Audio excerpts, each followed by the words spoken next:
بسم اللہ الرحمن الرحیم۔ حضرت محمد صلی اللہ علیہ وآلہ وسلم نے 3 بار فرمایا، جو بندہ یہ تسبیح پڑھتا ہے وہ جنتی ہے، جنتی ہے، جنتی ہے۔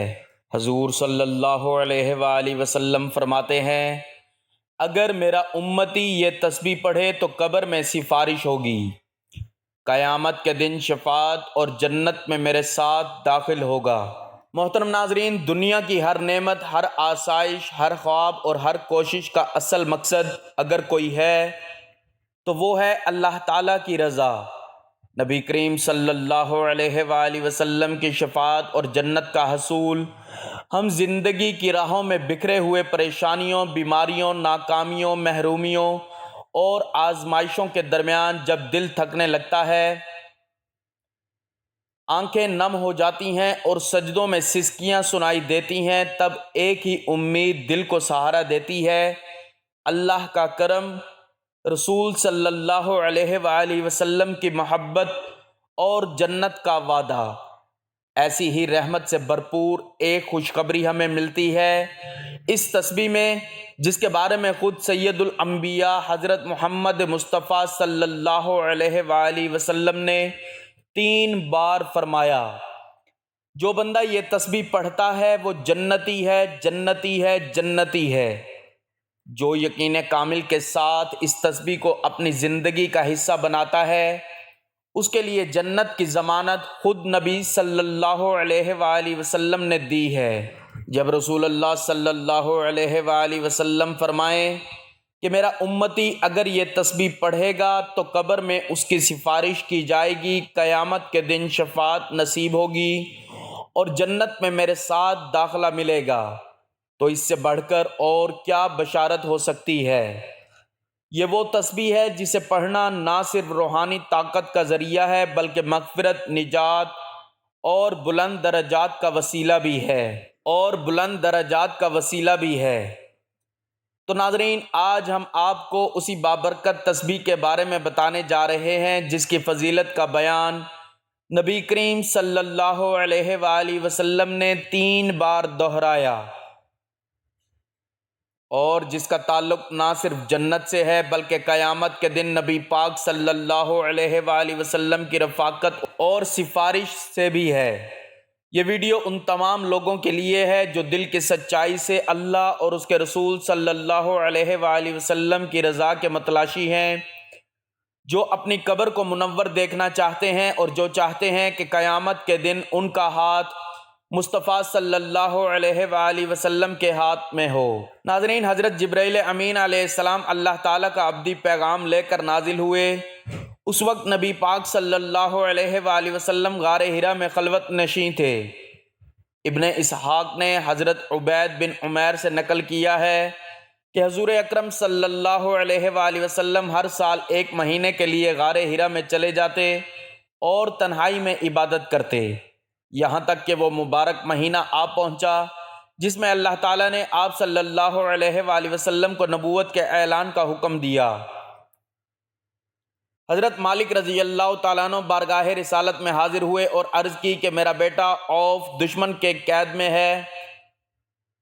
نبی کریم صلی اللہ علیہ وآلہ وسلم نے فرمایا، اپنے بیٹے کو میرا پیغام دو کہ درود پاک کی کثرت کرے۔ حضرت عوف بن مالک رضی اللہ تعالیٰ عنہ بیڑیوں میں جکڑے ہوئے تھے، مگر جب اس ورد پر عمل کیا تو اللہ رب العالمین کے حکم سے بیڑیاں خود بخود ٹوٹ گئیں، دشمنوں کی قید سے نکلے اور انہی کے ایک اونٹ پر سوار ہو کر چل پڑے۔ راستے میں دشمنوں کے مویشی چراگاہ میں چل رہے تھے، آپ نے انہیں پکارا تو وہ سب کے سب خود بخود آپ کے پیچھے چلنے لگے۔ جب آپ گھر پہنچے تو دروازے پر آ کر اپنے والدین کو پکارا، وہ خوشی سے جھوم اٹھے اور حیرت میں تھے کہ عوف تو قید میں تھا، پھر یہاں کیسے آ گیا۔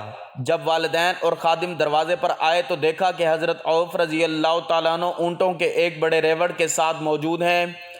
آپ نے سارا واقعہ سنایا تو والد محترم نے فرمایا، ذرا رک جاؤ، میں نبی کریم صلی اللہ علیہ وآلہ وسلم کی خدمت میں حاضر ہو کر پوچھتا ہوں کہ یہ اونٹ ہمارے لیے حلال ہیں یا نہیں۔ جب آپ نے بارگاہ رسالت میں عرض کیا تو سرکار دو عالم صلی اللہ علیہ وآلہ وسلم نے فرمایا، کہ ان اونٹوں کو تم جیسے چاہو استعمال کرو، یعنی وہ تمہارے لیے حلال ہیں۔ حضرت سیدنا عیسیٰ روح اللہ علیہ السلام کی خدمت میں جب حواریوں نے عرض کی کہ کیا آپ کے رب سے دعا کریں گے کہ آسمان سے ہمارے لیے غیبی دسترخوان اترے، تو آپ علیہ السلام نے فرمایا کہ ایسے مطالبے نہ کرو، اللہ سے ڈرو، اور اگر ایمان رکھتے ہو تو باز آ جاؤ۔ حواریوں نے عرض کی کہ ہمارا یہ سوال نہ تو کسی شک کی بنیاد پر ہے، نہ ہی قدرت الہی میں کسی تردد کے سبب، بلکہ ہم اس دسترخوان سے کھا کر دلوں میں نور حاصل کرنا چاہتے ہیں۔ ہمیں آپ کی سچائی پر عین الیقین ہو جائے، آپ کی دعاؤں کی قبولیت پر یقین پیدا ہو، ہمارے دلوں کو اطمینان نصیب ہو، اور ہم یہ معجزہ اپنی آنکھوں سے دیکھ کر دوسروں کے لیے گواہ بنیں، تاکہ قیامت تک ہمارا یہ ایمان قابل مثل ہو۔ حضرت سلیمان فارسی اور حضرت عبداللہ بن عباس رضوان اللہ علیہم اجمعین کا بیان ہے کہ جب حواریوں نے دل سے وضاحت کی کہ یہ طلب محض تفریح کے لیے نہیں بلکہ دینی نیت سے ہے، تب حضرت عیسیٰ علیہ السلام نے ٹاٹ کا لباس پہنا اور بارگاہ الہی میں گڑ گڑا کر دعا کی، تو ایک سرخ دسترخوان بادلوں میں لپٹا ہوا نظر آیا، جو آہستہ آہستہ نیچے اترا اور زمین پر رکھا گیا۔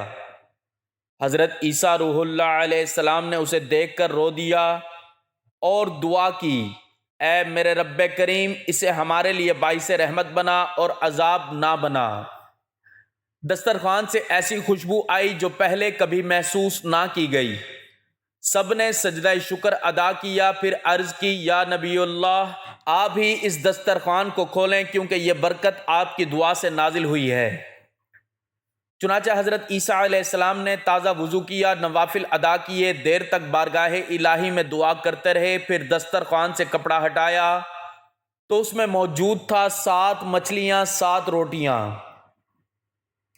بعض روایات میں 5 روٹیاں مذکور ہیں، جن میں ایک پر زیتون، دوسری پر شہد، تیسری پر گھی، چوتھی پر پنیر اور 5ویں پر بھنا ہوا گوشت رکھا ہوا تھا۔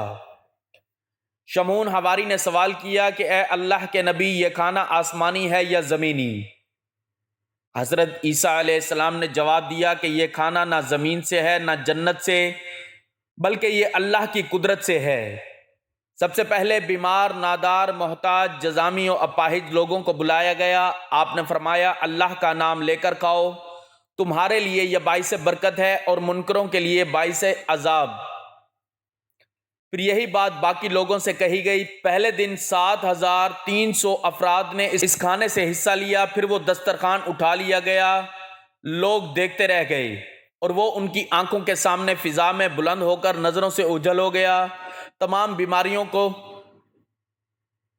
بیماروں کو شفا ملی، محتاج مالدار ہو گئے، اور یہ دسترخوان 40 روز تک یا ایک دن چھوڑ کر ایک دن آتا رہا۔ تمام کے تمام لوگ سیر ہو کر کھاتے رہے۔ پھر حضرت عیسیٰ علیہ السلام پر وحی نازل ہوئی کہ اب اس نعمت سے صرف حاجت مند ہی مستفید ہوں گے، اور خوشحال افراد کو کھانے کی اجازت نہ دی جائے۔ جب یہ حکم ہوا تو مالداروں کو ناگوار گزرا اور بولے، یہ تو جادو کا کرشمہ ہے۔ ان میں 300 منکرین ایسے تھے جو اپنے اہل خانہ کے ساتھ رات کو سکون سے سوئے، لیکن صبح اٹھے سور کی شکل میں اٹھے، گلیوں میں بھاگتے پھرتے کھاتے، اور ان کی حالت قابل رحم تھی۔ لوگ یہ ماجرا دیکھ کر حضرت عیسیٰ علیہ السلام کی خدمت میں حاضر ہوئے، روتے رہے، آہو زاری کرتے رہے۔ حضرت عیسیٰ علیہ السلام نے ان کو ان کے نام لے کر پکارتے تھے، وہ سر ہلا کر جواب دے رہے تھے، مگر زبان سے کچھ نہ کہہ سکتے تھے۔ 3 دن وہ اس ذلت و رسوائی کی حالت میں جیے، چوتھے دن سب کے سب فنا ہو گئے۔ ان میں کوئی عورت یا بچہ شامل نہ تھا، صرف مرد ہی مرد تھے۔ جن گاؤں پر اللہ کی طرف سے مسخ کا عذاب آیا، ان کی نسلیں آگے نہ چل سکیں۔ یہ قدرت کا طے شدہ نظام ہے۔ حضرت عمر فاروق رضی اللہ تعالیٰ عنہ روایت کرتے ہیں کہ ہم نبی اکرم صلی اللہ علیہ وآلہ وسلم کے ساتھ سہامہ کے پہاڑ پر موجود تھے کہ ایک بوڑھا شخص ہاتھ میں عصا لیے حاضر ہوا اور آپ صلی اللہ علیہ وآلہ وسلم کو سلام پیش کیا۔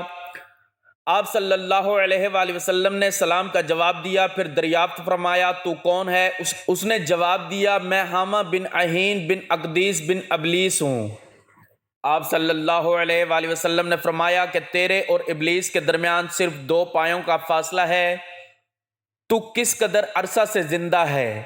اس نے کہا کہ قابیل نے جب حابیل کو قتل کیا اس وقت میں ہوش سنبھال چکا تھا، میں پھلانگتا تھا اور لوگوں کو کھانے کے ضیاء اور قطع رحمی کی تلقین کرتا تھا۔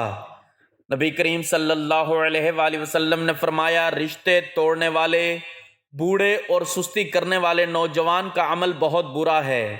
اس نے عرض کیا کہ مجھے معاف کر دیں، میں توبہ کرتا ہوں۔ حضرت نوح علیہ السلام کے دور میں ان کی قوم میں شامل تھے، ان کے ماننے والوں کو ہمیشہ تانے دیتا تھا، یہاں تک کہ وہ خود بھی روتے اور مجھے بھی رلا دیتے۔ ایک موقع پر حضرت نوح علیہ السلام نے فرمایا کہ اگر میں تیری بات مانوں تو یقیناً میں خسارے میں رہوں گا، اور میں اللہ کی پناہ چاہتا ہوں کہ میں جاہلوں میں شامل ہوں۔ میں نے عرض کیا، اے نوح، میں انہی لوگوں میں شامل ہوں جو قابیل کے ذریعے سعادت کے خلاف خون ناحق کے عمل میں شامل ہوئے۔ کیا میری توبہ بارگاہ الہی میں قبول ہو سکتی ہے؟ حضرت نوح علیہ السلام نے فرمایا، اے حامہ، نیکی کی طرف لوٹ آ، حضرت اور پشیمانی سے پہلے توبہ کر۔ اللہ تعالیٰ نے جو کلام نازل فرمایا اس میں نے پڑھا ہے کہ جو بندہ سچے دل سے اللہ کے حضور توبہ کرتا ہے، اللہ رب العالمین اس کی توبہ کو قبول فرماتا ہے۔ لہٰذا اٹھ اور وضو کر کے 2 رکعت نماز پڑھ۔ حامہ بیان کرتا ہے کہ میں نے اس وقت وہی عمل کیا جو مجھے حضرت نوح علیہ السلام نے کرنے کا حکم دیا تھا۔ پھر حضرت نوح علیہ السلام نے مجھے آواز دی کہ اپنا سر بلند کر، کیونکہ تیری توبہ آسمان سے قبول ہو چکی ہے۔ پھر 1 سال تک سجدہ میں پڑا رہا، اور میں حضرت ہود علیہ السلام کے ساتھ ان کی مسجد میں موجود تھا جب وہ اپنی ایمان والی قوم کے ساتھ تھے۔ میں ہمیشہ ان کی اپنی قوم کو دعوت دیتے ہوئے دیکھتا اور ان کے ساتھ غم میں شریک ہوتا، یہاں تک کہ وہ اپنی قوم پر رونے لگے اور مجھے بھی رلا دیا۔ اور میں نے حضرت یعقوب علیہ السلام کی بھی زیارت کی، اور حضرت یوسف علیہ السلام کے امانت داری کے عہدے پر فائز رہا، اور حضرت عیسیٰ علیہ السلام سے اور حضرت الیاس علیہ السلام سے میں وادیوں میں ملتا رہا، اور اب بھی ان سے ملاقات ہوتی ہے۔ اور میں نے حضرت موسیٰ بن عمران علیہ السلام سے بھی ملاقات کی، انہوں نے مجھے تورات سکھائی اور فرمایا کہ اگر تم حضرت عیسیٰ علیہ السلام بن مریم سے ملو تو ان کو میرا سلام پہنچانا۔ چنانچہ میں نے حضرت عیسیٰ علیہ السلام سے ملاقات کی اور حضرت موسیٰ علیہ السلام کا سلام عرض کیا۔ حضرت عیسیٰ علیہ السلام نے مجھ سے فرمایا، اگر حضرت محمد مصطفیٰ صلی اللہ علیہ وآلہ وسلم سے ملاقات ہو تو ان کو میرا سلام کہنا۔ تو جب میں نے رسول اللہ صلی اللہ علیہ وآلہ وسلم کو حضرت عیسیٰ علیہ السلام کا سلام پہنچایا تو حضور اقدس صلی اللہ علیہ وآلہ وسلم کی مبارک آنکھوں سے آنسو جاری ہو گئے، اور آپ صلی اللہ علیہ وآلہ وسلم رونے لگے۔ پھر فرمایا، حضرت عیسیٰ علیہ السلام پر بھی قیامت تک سلامتی ہو، اور تجھے بھی سلام ہو، کیونکہ تو نے ایک امانت ادا کی۔ حامہ نے عرض کیا، یا رسول اللہ صلی اللہ علیہ وآلہ وسلم، کیا آپ بھی میرے ساتھ ویسا ہی سلوک فرمائیں گے جیسا حضرت موسیٰ علیہ السلام نے فرمایا کہ انہوں نے مجھے تورات سکھائی تھی؟ تو رسول پاک صلی اللہ علیہ وآلہ وسلم نے حامہ کو سورت واقعہ، سورت مرسلات، سورت النبا، سورت تکویر، سورت فلق، سورت الناس اور سورت اخلاص سکھائی، اور فرمایا، اے حامہ، اپنی ضرورت ہم سے بیان کرو اور ہماری ملاقات ترک نہ کرنا۔ حضرت عمر رضی اللہ تعالیٰ عنہ بیان فرماتے ہیں کہ جب نبی کریم صلی اللہ علیہ وآلہ وسلم کا وصال شریف ہوا تو ہمیں حامہ کی خبر نہ رہی کہ وہ زندہ ہے یا وفات پا چکا ہے۔ اکیلی کتاب الزوفا امام ابو نعیم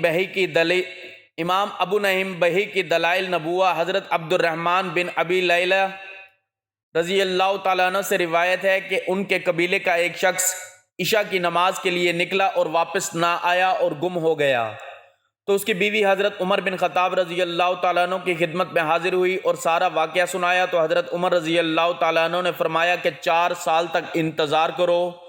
چنانچہ اس عورت نے 4 برس صبر کیا۔ پھر حضرت عمر رضی اللہ تعالیٰ عنہ نے اس کو نکاح کی اجازت دے دی اور اس نے نکاح کر لیا، لیکن کچھ ہی وقت کے بعد پہلا شوہر واپس آ گیا تو لوگوں نے یہ معاملہ دوبارہ حضرت عمر رضی اللہ تعالیٰ عنہ کے سامنے رکھا۔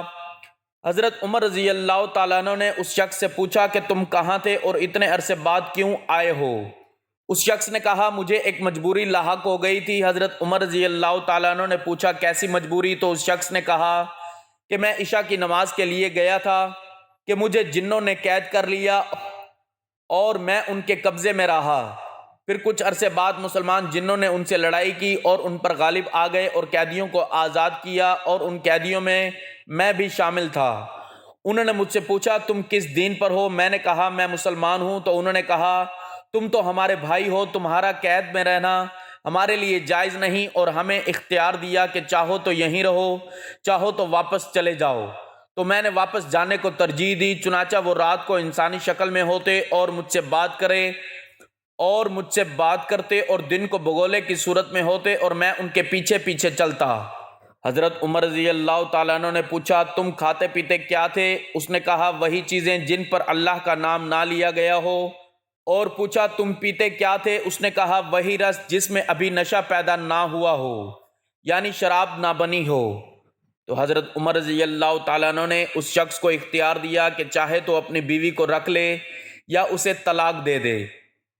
ناظرین، تفسیر صراط الجنان جلد 8 صفحہ نمبر 81 پر درود شریف کی بے شمار فضیلتیں بیان کی گئی ہیں، وہ دل کو ایمان کی روشنی سے بھر دیتی ہیں۔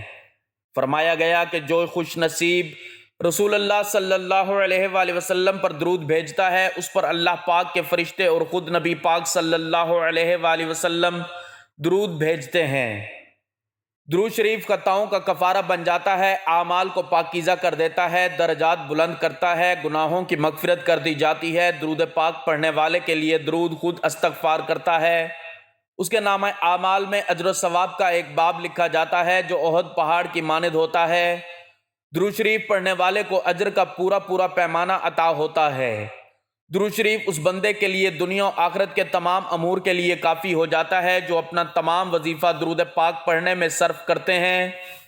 درود پاک کی برکت سے مصیبتوں سے نجات مل جاتی ہے۔ خود نبی اکرم صلی اللہ علیہ وآلہ وسلم اس کے درود کی گواہی دیتے ہیں اور ان کے لیے شفاعت واجب ہو جاتی ہے۔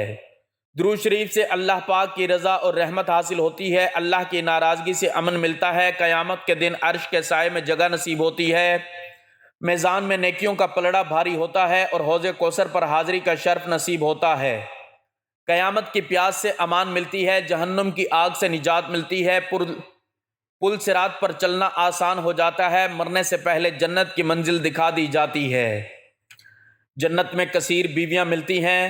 درود شریف پڑھنے والے کو غزوات سے بھی زیادہ ثواب ملتا ہے، یہ تنگ دست کے حق میں صدقہ کا مقام بن جاتا ہے۔ درود شریف سراپا پاکیزگی اور طہارت ہے، اس کے ورد سے مال میں برکت ہوتی ہے، بلکہ اس سے بھی زیادہ حاجات پوری ہو جاتی ہیں۔ یہ ایک عبادت ہے اور اللہ پاک کے نزدیک محبوب ترین اعمال میں سے ہے۔ درود پاک مجالس اور محافل کی زینت ہے، غربت و فقر کو دور کرتا ہے، زندگی کی تنگی ختم کر دیتا ہے۔ درود شریف کی برکت سے خیر کے مقامات میسر آ جاتے ہیں، اور درود شریف پڑھنے والا قیامت کے دن تمام لوگوں سے زیادہ حضور اقدس صلی اللہ علیہ وآلہ وسلم کے قریب ہوگا۔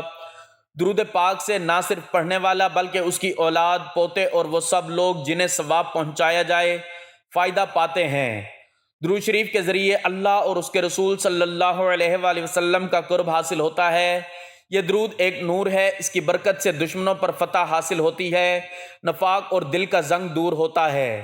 درود شریف پڑھنے والے سے لوگ محبت کرنے لگتے ہیں، خواب میں سرور کائنات صلی اللہ علیہ وآلہ وسلم کی زیارت ہوتی ہے۔ درود شریف پڑھنے والا غیبت اور بدگوئی سے محفوظ ہو جاتا ہے۔ درود شریف تمام اعمال سے زیادہ افضل اور برکت والا عمل ہے اور دنیا و آخرت میں بے شمار فائدے پہنچاتا ہے۔ اور یہی نہیں بلکہ نبی کریم صلی اللہ علیہ وآلہ وسلم نے فرمایا کہ جو شخص مجھ پر ایک بار درود پاک پڑھتا ہے اللہ تعالیٰ اس پر 10 رحمتیں نازل فرماتا ہے، اس کے 10 گناہ مٹا دیتا ہے اور اس کے 10 درجات بلند فرما دیتا ہے۔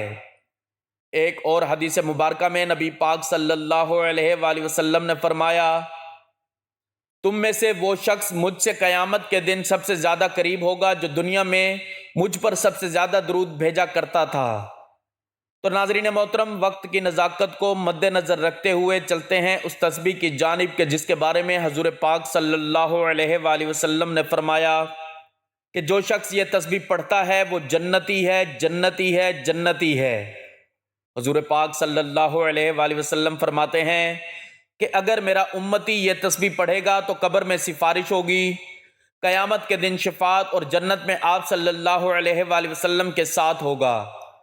تو ناظرین، یہ تسبیح درود پاک کی ہے جسے آپ دن کے کسی بھی حصے میں پڑھ سکتے ہیں۔ آپ صبح نماز فجر کے بعد پڑھنا چاہیں پڑھ لیں، نماز ظہر، عصر، مغرب، عشاء کسی بھی وقت پڑھ سکتے ہیں۔ اگر نماز کے بعد نہیں پڑھ سکتے تو آپ چلتے پھرتے بھی آپ کو جب جہاں جیسے وقت مل جائے اس تسبیح کا عمل کر سکتے ہیں۔ یہ تسبیح درود پاک کی بہت ہی پیاری تسبیح ہے جسے آپ کثرت سے پڑھ سکتے ہیں، جو آپ کی دنیا و آخرت کی کامیابی کا راز ہے۔ درود پاک آپ کوئی سا بھی پڑھ سکتے ہیں، لیکن درود ابراہیمی کی فضیلت بہت زیادہ ہے۔ ایک مرتبہ ثواب کے لیے میرے ساتھ بھی درود ابراہیمی پڑھ لیجئے۔ اللہم صلی علی محمد وعلی آل محمد کما صلیت علی ابراہیم وعلی آل ابراہیم انک حمید مجید۔ اللہم بارک علی محمد وعلی آل محمد کما بارکت علی ابراہیم وعلی آل ابراہیم انک حمید مجید۔